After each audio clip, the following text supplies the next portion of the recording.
주의 은혜와 축복이 여러분 인생 가운데 차고 넘치시기를 주의 이름으로 축원드리겠습니다. 인생의 침체는 기도로 해결됩니다 라는 제목으로 하나님 말씀을 나누려고 합니다. 우리 제목을 한번 따라하겠습니다. 인생의 침체는 기도로 해결됩니다. 여러분 이 사실을 믿으십니까? 로이드 존스 목사님의 영국의 위대한 설교자죠. 영적 침체라고 하는 굉장히 좋은 책이 있습니다. 이 책을 통해서 현대 그리스도인을 향한 메시지를 전하고 있는데요, 이 책의 시작과 더불어 이런 말씀이 나와요. 우리 한번 같이 읽어볼까요? 세상 사람들은 축구 경기에 대해 열변을 토하며 자신이 본 영화 이야기에 열을 올립니다. 잔뜩 흥분해서 만나는 사람마다 붙잡고 그 이야기를 하려 듭니다. 반면에 그리스도인들은 내내 침울해 보이거나 자유로움이나 기쁨 없이 불행해 보일 때가 너무 많습니다.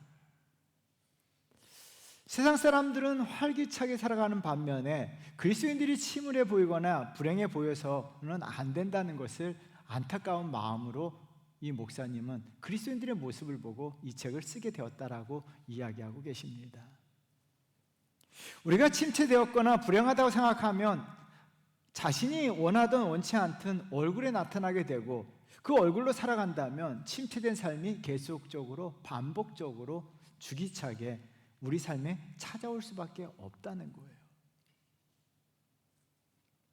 그래서 로이드 존스 목사님은요, 이런 결론을 내렸습니다. 우리 한번 읽어볼까요? 어떤 의미에서 침체된 그리스도인이라는 말은 그 자체가 모순이라고 할 수 있다. 여러분 이 문장을요 가슴에 새기셔야 돼요. 그리스도인과 침체된 것은 서로 대조된다는 거예요. 있을 수가 없다는 거예요. 모순이라는 거예요. 예수님께서 우리가 이 시대에 어떤 상황, 어떤 일을 당해서 침체되어 살아가는 것이 아니라 성령의 능력으로 활기차게 살기를 원하십니다. 저와 여러분들은 어떤 상황, 어떤 환경 속에서도 성령의 능력으로 힘차고 활기차고 즐겁고 기쁜 마음으로 살아가시는 그리스도인이 되시기를 주의 이름으로 축원드립니다. 주님은 우리가 침체된 상태가 아니라 활기찬 상태로 살기를 바라셔서 오늘 비유를 통해서 제자들에게 말씀하고 계세요. 1절 말씀 우리 한번 같이 읽어볼까요? 예수께서 그들에게 항상 기도하고 낙심하지 말아야 할 것을 비유로 말씀하여, 예수님은 비유의 목적에 대해서 분명히 말씀하고 계십니다. 비유의 목적은 맞아요. 낙심하지 말고 기도하라는 거예요.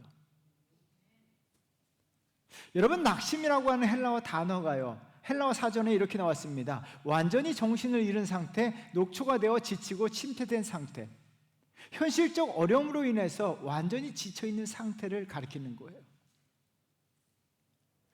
여러분 우리가 하나님을 잘 믿는 그리스도인이라고 할지라도 우리를 낙심케 하고 침체케 하는 일들이 벌어진다는 거예요. 그것은 일반적으로 두 가지입니다. 오늘 본문에서는 두 가지를 이야기해요. 하나는요, 사람들 때문에, 많은 그리스도인들조차도 사람들 때문에 힘들어하고 사람들 때문에 침체됩니다. 그리고 사람들 때문에 낙심하게 돼요.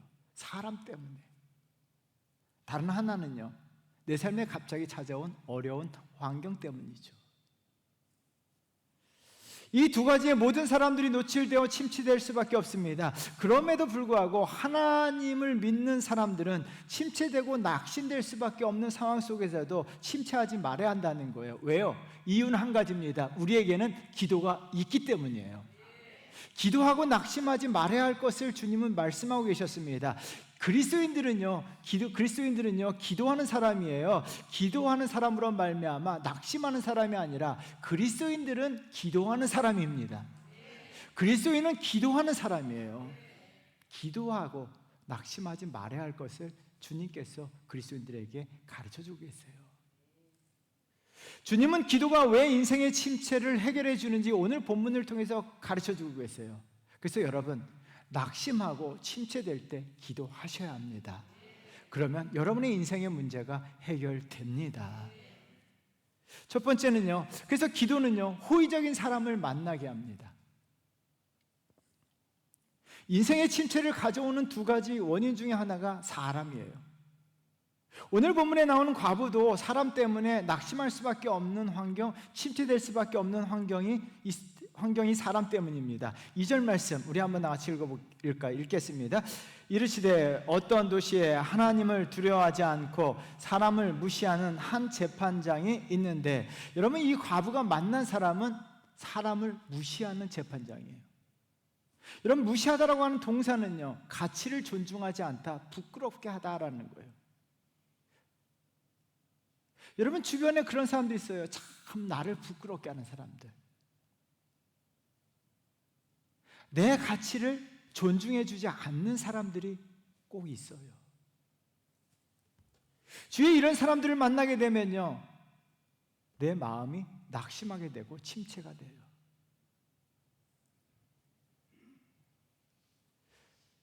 다른 사람을 무시하는 사람들은요, 오늘 본문에 보면 예수님께서 신앙이 없는 사람이에요. 그래서 예수님 비유를 통해서 하나님을 두려워하지 아니하고 무시하는 것을 한 묶음으로 묶었습니다. 하나님을 두려워하면 사람을 존중할 수밖에 없습니다. 하나님을 믿는 사람들은요, 하나님을 믿는 사람들은 서로가 존중하며 존경하며 가치를 인정해주며 살아가야 될 줄 믿습니다. 여러분, 저와 여러분들은요, 하나님의 귀하게 창조하신 모든 사람들에게 따뜻하게 대해야 돼요. 서로 존중하셔야 돼요. 저는 책을 살 때 두 가지 이유를 가지고 삽니다. 하나는 저자를 보고 사요. 다른 하나는 책 제목이 좋으면 무작정 삽니다. 은모듬이라고 하는 작가가 있어요. 근데 책 제목이 너무나 아름다워요. 모두 너와 이야기하고 싶어 해.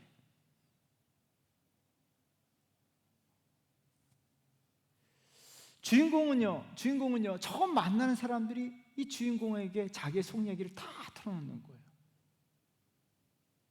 처음 만났는데. 왜요? 참 따뜻한 사람이기 때문에요. 다른 사람을 존중해주고 존경해주기 때문에 만나는 사람마다 이 주인공에게 자기의 속 이야기까지 다 하게 됩니다. 책을 다 읽고 나서 제가 그런 기도했어요. 하나님, 저도 이런 사람이 되게 해 주옵소서. 모든 사람이 저와 이야기하고 싶어하는 사람. 모든 사람이 피하는 사람이 있어요. 저와 여러분들, 모든 사람들이 여러분들과 이야기해주고 하고 싶은 사람이 되시기를 주의 이름으로 축원드립니다. 재판장이 이런 사람이 되어야 하는데 정반대로 사람을 무시합니다. 이 여인은 이런 재판장을 만나는데요, 더구나 이 여인에게는 원수가 있어요. 3절 말씀 우리 한번 다 같이 읽어보도록 할까요? 그 도시에 한 과부가 있어 자주 그에게 가서 내 원수에 대한 나의 원한을 풀어주소서 하되, 이 여인은요, 원수라는 표현을 사용했습니다. 자신의 삶에 원수 같은 존재들, 자신을 괴롭히는 사람들, 자신에게 해를 끼치는 사람들, 자신에게 욕을 하는 사람들, 자신을 무시하는 사람들, 주변에 이런 사람들이 있어요. 이 여인은요, 이 사람 때문에 너무나 삶이 힘든 거예요. 침체되고 낙심될 수밖에 없는 환경입니다.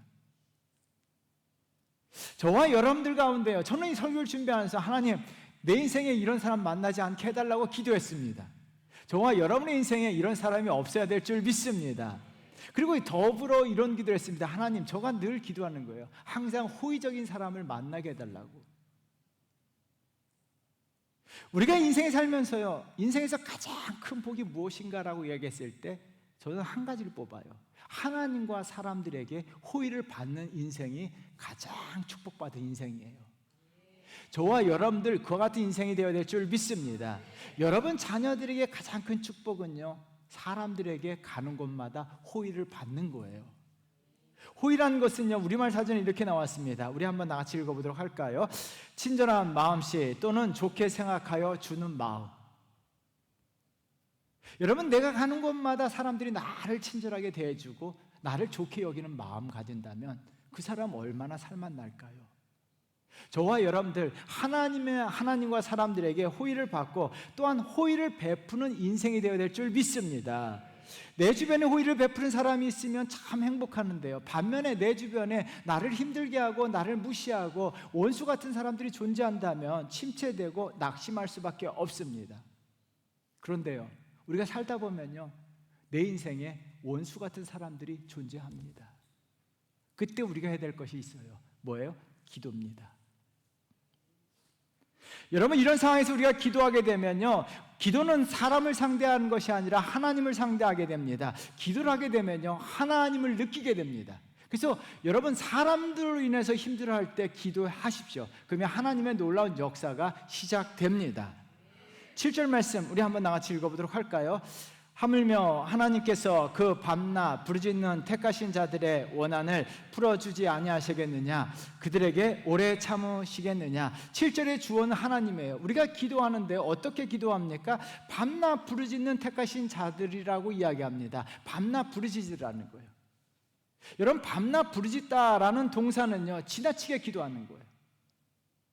사람들은요, 때로는 음식을 지나치게 먹어요.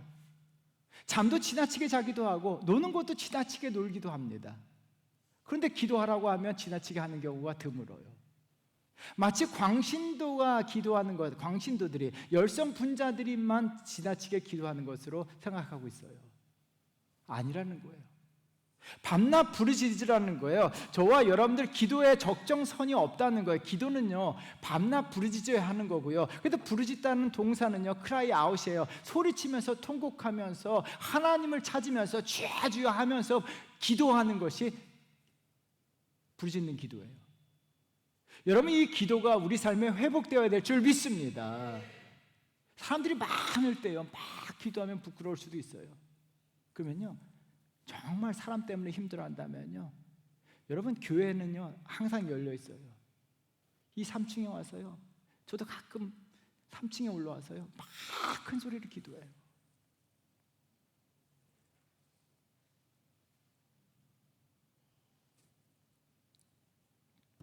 기도를 하게 되면 지나치게 기도하게 되면, 왜 지나치게 기도하게 될까요? 이 선을 넘어가게 되면 그때부터 기도 속에서 하나님의 임재하심을 경험하게 돼요.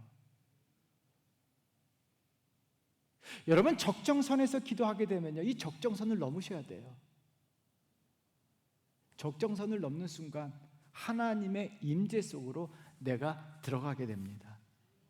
그래서 A.W. 톨저라고 하는 유명한 신학자가 이런 말씀을 하세요. 우리 한번 나같이 읽어보도록 할까요? 기도를 제대로 하는 사람은 하나님의 임재에 두려운 신비 안으로 들어가는 체험을 맛볼 수 있다. 기도의 대상이신 하나님의 임재 안으로 들어갈 때 기도하게 된다는 거예요. 하나님의 임재를 경험하게 되면요, 사람으로 인해서 힘든 인생의 침체가요 해결됩니다. 하나님의 임재 속에서요, 하나님의 사랑을 느끼게 돼요. 사람으로 힘들어할 때요, 기도하게 되면 하나님의 사랑으로 인해서 사람으로 인한 침체가 해결되게 돼요. 군대에 있을 때 이것을 경험했어요. 여러분, 제가 군대에 있을 때만 해도요, 88년도죠. 쌍팔년도에 군대 갔습니다. 근데 군대 갔는데 저희가 훈련이 참 많은 34단이었어요. 근데 소대장님이 굉장히 좋으신 분이었어요. 야간 훈련할 때마다 산에 올라가서 군가를 부르게 해요. 다 같이 일어나, 다 일어나요. 평소 같으면 악을 쓰면서 부르는데요, 달밤에는 조용하게 부르라고 해요. 그리고 군가는 어머님의 은혜. 여러분, 달이 이렇게 떠 있고요, 산에 올라가서 나 실제 괴로움 다 이러면요, 다 울어요. 다 울어.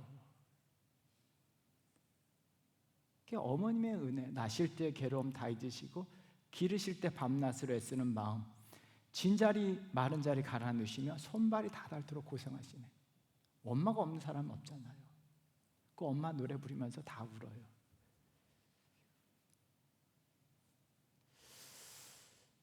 우리가 군대 생활할 때면요, 한 부대에 마귀가 한 명씩 꼭 있어요. 참 마귀 같은 사람들, 후임들을 괴롭히고 힘들게 하고 어렵게 하는 거. 그 마귀가 제대하면 또 다른 마귀가 나타나서 또 힘들게 합니다. 그래서 군생활을 통해서 우리가 살아가는 동안에는 항상 마귀와 같은 존재가 있다는 것을 철저하게 깨달은 게 군생활이에요. 그런데 어떻게 합니까? 그 힘든 군생활, 마귀 같은 존재를 이길 수 있는 게 뭐예요? 내 마음속에 어머니에 대한 사랑이 크기 때문에, 어머니를 생각하기 때문에 그 힘든 생활을 다 이겨내더라고요. 그래서 우리 소대장님이 굉장히 점잖은 분이었는데 툭 하면 나실제 괴로움 다 잊으시고 이 노래를 부르게 하는 거예요. 여러분, 오늘 집에 가서 한번 이 노래 불러보세요. 참 좋은 노래죠.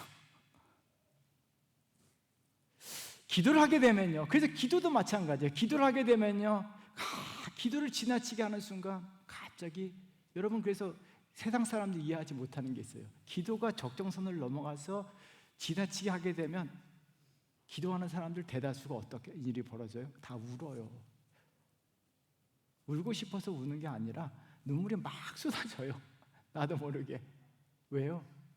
하나님의 사랑, 십자가의 사랑, 나를 위해서 죽으신 예수 그리스도의 십자가 사랑이 가슴속에 막 차고 넘쳐요. 내가 울고 싶어서 우는 것도 아니고 그 십자가의 사랑과 십자가의 은혜가 차고 넘쳐서 나를 울게 만들더라고요. 여러분, 그래서 기도하고 나면요, 하나님의 은혜로 충만해지고 십자가의 사랑, 십자가의 은혜를 가슴에 느끼게 되면요, 세상에 어떤 힘든 것도 없다는 느낌을 받게 돼요. 참 놀라운 역사가 일어나더라고요. 나를 그렇게 힘들게 하는 사람조차도, 마귀 같은 사람도 다 용서가 돼요.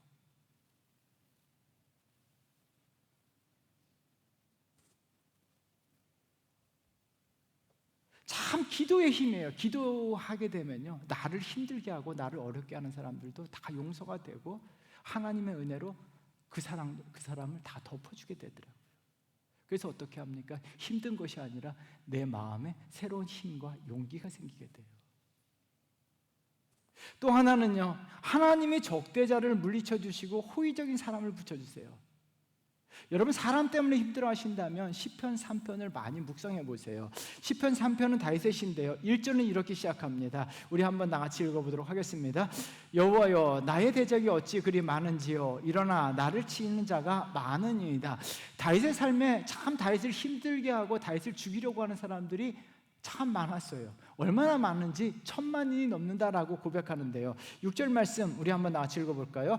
1000만인이 나를 에워싸 진친다 하여도 나는 두려워하지 아니하리이다. 여러분, 저는 이 말씀을 굉장히 좋아합니다. 1000만인이 나를 친다 할지라도 나는 두려워하지 않는다라고 이야기합니다. 다윗은요, 어떤 환경 속에서 사람들이요 다윗을 죽이려고 하고 원수 같은 사람들이 넘쳐도 다윗은 두려워하지 않았어요. 당당했습니다. 왜 그럴까요? 그 이유가 4절에 있어요. 우리 한번 같이 읽어보도록 하겠습니다. 내가 나의 목소리로 여호와께 부르짖으니 그의 성산에서 응답하심도다. 내가 나의 목소리로 부르짖다라고 이야기하는데, 여러분, 부르짖다는 동사가 오늘 본문에 나와 있는 부르짖다와 7절에 나와 있는 부르짖다와 같은 단어예요. 콜드 아웃입니다. 영어 성경에 보면요, 크게 큰 소리로 부르짖는 거예요. 하나님, 내가 너무 힘들어요. 하나님, 나를 도와달라고 큰 소리로요, 광야에서, 사막에서 다윗은 부르짖는 거예요. 낙심할 수밖에 없는 상황, 침체될 수밖에 없는 상황 속에서 다윗은 어떻게 합니까? 낙심하지 아니하고 침체되지 아니하고 오히려 어떻게 합니까? 더 큰 소리로 하나님 앞에 기도하며 나아갔습니다. 그러자 어떤 일이 벌어집니까? 6, 7절 말씀 한번 읽어보세요. 우리 한번 읽겠습니다.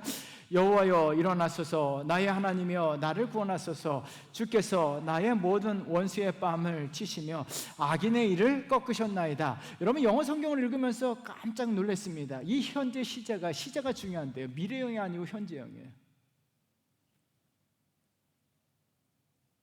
이 현재형으로 기록했다는 것은 무엇입니까? 다윗이요, 하나님 앞에 부르짖으며 콜드아웃하면서 부르짖으며 기도할 때 그때 동시에 하나님이 역사하시기 시작하신다는 거예요. 여러분, 이 사실을 믿으십니까? 내가 기도할 때요, 하나님은 주무시거나 외출하신 분이 아니라 내가 기도하는 그 순간 하나님이 일하시기 시작하십니다. 내가 부르짖는 그 순간 하나님이 역사하시기 시작하십니다. 그러므로 어떻게 합니까? 하나님께서 주변의 원수들을 물리쳐 주시고 다윗의 인생 가운데 호의적인 사람들을 많이 보내주세요. 여러분, 다윗 주변에요, 처음에 원수들이 많았지만 가면 갈수록요, 호의적인 사람들이 넘쳐났어요. 기도할 때 하나님이 역사하십니다. 부르짖을 때 하나님이 일하십니다. 그래서 다윗이 원수의 뺨을 친 것이 아니에요. 다윗이 원수들을 공격한 것이 아니에요. 다윗이 사람들을 무리친 것이 아니에요. 하나님이 하셨습니다. 하나님이 하셨습니다. 사랑하는 성도 여러분, 우리가 인생을 살다 보면요, 사람 때문에 힘들 때가 많아요. 그때요, 그 사람으로 인해서 우리가 하나님 앞에 기도하고 나아간다면 하나님이요, 그 사람을 바꿔주시든지 우리 주변에 좋은 사람들을 많이 붙여주셔서 호의적으로 만들어 주십니다. 하나님이 일하십니다. 그래서요, 내 주변에 가장 큰 행복은요, 좋은 사람들이 많은 거예요. 호의적인 사람들이 많게 되면 하나님의 놀라운 은혜와 축복이 그 삶 가운데 나타날 줄 믿습니다. 그래서 기도하면 내 삶에 호의적인 사람들이 많이 붙습니다. 이 축복 받으시기를 주의 이름으로 축원드립니다. 두 번째는요, 기도는 호의적인 환경을 만들어줍니다. 공지영의 그럼에도 불구하고라는 책에 이런 말이 나와요. 우리 한번 다 같이 읽어보도록 할까요? 누군가의 집안에 청지기를 대보면 누군가의 집안에서든 시름이 들린다. 행복하기만 한 가정을 아는가? 여러분, 어떤 가정, 행복해 보이는 가정에도 그 가정에 청진기를 이렇게 대보면 신음소리가 들린다는 거예요. 모든 가정, 재벌이든 평범한 사람이든 좀 행복해 보이던 사람이든 다 가정에 신음이 있고 아픔이 있다는 거예요. 여러분, 삶이 항상 나에게 호의적이지만은 않아요. 예수 믿는 사람들에게도 환경이 항상 호의적이지만은 않아요. 예수님과 함께하는 삶이 살라도 삶이 때로는 적대적으로 다가올 때가 있습니다. 예수님께서요, 제자들과 함께 배를 타고 갔어요. 여러분, 이해할 수 없는 말씀이죠. 예수님과 함께 제자들이 배를 탔는데 광풍이 일어나 그 배를 침몰시킬 위기가 있는 거예요. 누가복음 8장 23절 말씀 우리 한번 나같이 읽어보도록 할까요? 행선할 때 예수께서 잠이 드셨더니 마침 광풍이 옷으로 내리침에 배에 물이 가득하게 되어 위태한지라. 예수님과 함께하면 삶에도 불구하고 어떤 일이 벌어집니까? 광풍이 일어나서 배가 위태하게 된다는 거예요. 예수 믿는 사람들의 삶에도요, 이와 같은 위태함이 나타날 수밖에 없다는 거예요. 환경이 적대적일 수밖에 없다는 거예요. 제자들은 광풍이 부는 적대적 환경의 문제로 인해서 침체되었습니다. 그래서 이렇게 고백합니다. 주여, 우리가 죽게 되었나이다. 죽게 되었나이다. 한국 사람들이 주로 사용하는 표현을 제자들도 썼습니다. 그때 주님께서 제자들 향해서 이렇게 꾸짖으셨어요. 우리 한번 다 같이 읽어보겠습니다. 누가복음 8장 25절입니다. 우리 한번 다 같이 읽겠습니다.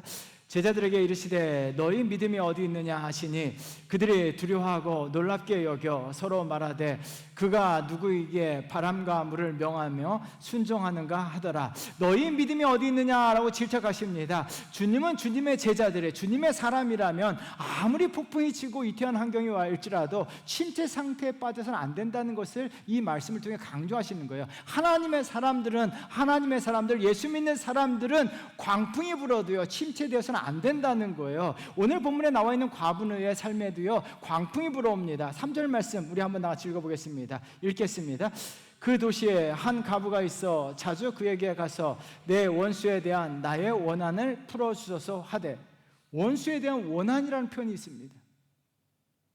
이 여인은요, 도저히 살아가기 힘들 정도로 어려운 것입니다. 원한이 무엇인가에 대해서 성경은 언급이 없어요. 원한 관계가 돈 때문인지 부동산 때문인지 인간관계 때문인지 자세한 설명은 없지만 이것이 해결되지 않으면 삶의 위기가 찾아온 거예요. 이 여인에게 있어서 적대적 환경입니다. 그러나 이 여인은 어떻게 합니까? 이 적대적 환경 속에서 침체되지 않습니다. 일어나 자신의 문제를 해결해야 될 수 있는 재판장을 찾아갔다는 거예요. 재판장이 거절하자 또 찾아가고 또 찾아가고 또 찾아갔습니다. 언제까지? 문제가 해결될 때까지. 요즘 매스컴에서 기우제 수사라고 하는 표현이 나와요. 인디안 기우제를 이야기하는 거죠. 인디안 기우제는 무엇입니까? 비가 올 때까지 기우제를 드리는 거예요. 비가 올 때까지. 여러분, 참된 주님의 제자들은요, 참된 주님의 제자는요, 삶의 적대적 환경 속에 침체되지 아니하고 하나님이 해결해 주실 때까지 끈질긴 기도를 해야 할 것을 강조하고 계시는 것입니다. 그래서 8절 말씀 굉장히 중요합니다. 여러분, 8절 말씀 우리 한번 같이 크게 읽어보도록 하겠습니다. 내가 너희에게 이르노니 속히 그 원한을 풀어주리라. 그러나 인자가 올 때 세상에서 믿음을 보겠느냐 하시니라. 여러분, 인자가 올 때 세상에서 믿음을 보겠느냐, 이 문장 굉장히 중요합니다. 유진 피터슨의 메시지 성경에는요 이렇게 번역해 놨는데요, 우리 한번 크게 읽어보도록 하겠습니다. 그러나 인자가 다시 올 때 그처럼 끈질긴 믿음을 이 땅에서 얼마나 찾을 수 있겠느냐. 예수 그리스도께서요 끈질긴 믿음, 끈질긴 기도하는 사람을 찾는다라고 이야기하는 거예요. 근데 주님께서 말씀하세요. 정말 이런 끈질긴 믿음, 끈질기게 기도하는 사람이 이 땅에 몇 명이나 있느냐는 거예요. 저와 여러분들 끈질긴 기도와 끈질긴 믿음의 사람이 되어야 될 줄 믿습니다. 끈질긴 기도하라는 이야기예요. 끈질긴 믿음을 가지라는 거예요. 주님은요 그런 사람을 찾고 계십니다. 끈질긴 믿음의 사람을 찾고 계십니다. 끈질긴 기도의 사람을 찾고 계십니다. 그리고 그 사람을 통해서 어떻게 해요? 끈질긴 사람을 통해서, 끈질긴 믿음의 사람을 통해서 주님은 역사하신다는 거예요. 그래서 7절 말씀이에요. 우리 한번 크게 읽어보도록 하겠습니다. 하물며 하나님께서 그 밤낮 부르짖는 택하신 자들의 원한을 풀어주지 아니하시겠느냐, 그들에게 오래 참으시겠느냐. 여러분, 7절의 맨 앞에 문장이 하물며예요. 하물며를요 국어사전에 이렇게 나왔습니다. 앞에 사실이 그러하다면 뒤에 사실은 말할 것도 없다라는 뜻의 접속 부사예요. 재판장도 여인의 소원을 들어준다면 하물며 하나님께서 자기 백성들의 원한을 풀어주신다는 거예요. 하나님은요 당연히 해주신다는 거예요. 하나님은요 저와 여러분들의 삶의 문제를 해결해 주십니다. 해결해 주십니다. 그래서 우리에게요 요구하시는 것이 한 가지예요. 끈질긴 기도예요. 여러분, 끈질긴 믿음 갖고 끈질긴 기도의 사람을 찾으시면 하나님은요 적대적 환경을 호의적 환경으로 바꿔 주십니다. 박경리의 대하소설 토지를 읽어보면요 우리가 이해하지 못하는 문장이 나와요. 처음 고무신이 나왔을 때, 여러분 고무신 나왔을 때 조선 사람들이요 굉장히 충격받았다라고 이야기해요. 현시대 사람들은요 이해하지 못하죠. 그 당시 물이 새는 집신만 씻다가요 고무신 신어보니까 물이 새지 않는 거예요.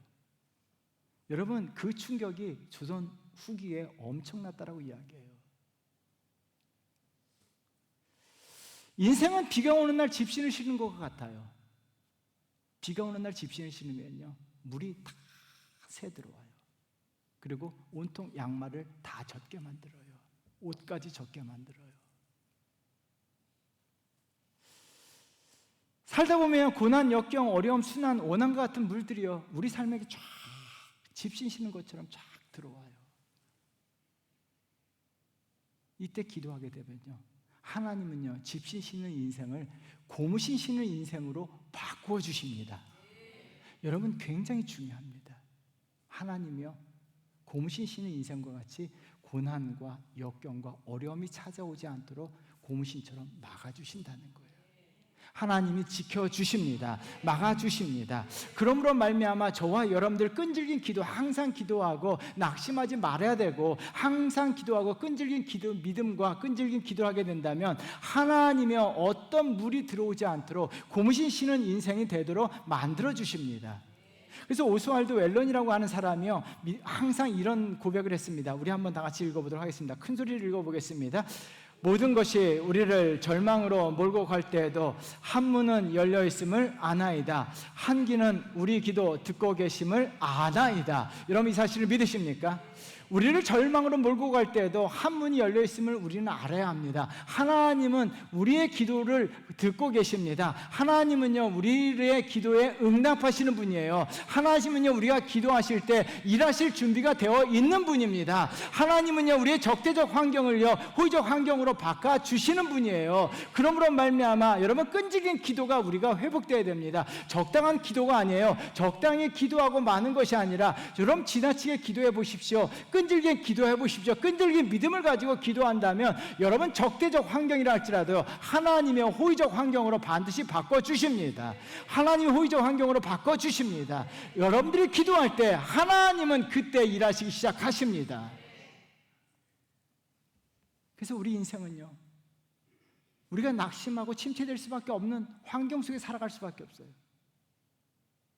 사람 때문에 힘들어하고 환경 때문에 힘들어해요. 집신을 싣는 것처럼 많은 물들이 우리 삶을 적셔버려요. 그때요, 정말 기도하고 낙심하지 말아야 할 것은요, 하나님이 일하시기 때문이에요. 하나님이 우리가 기도하면요, 참 놀라운 일이 벌어져요.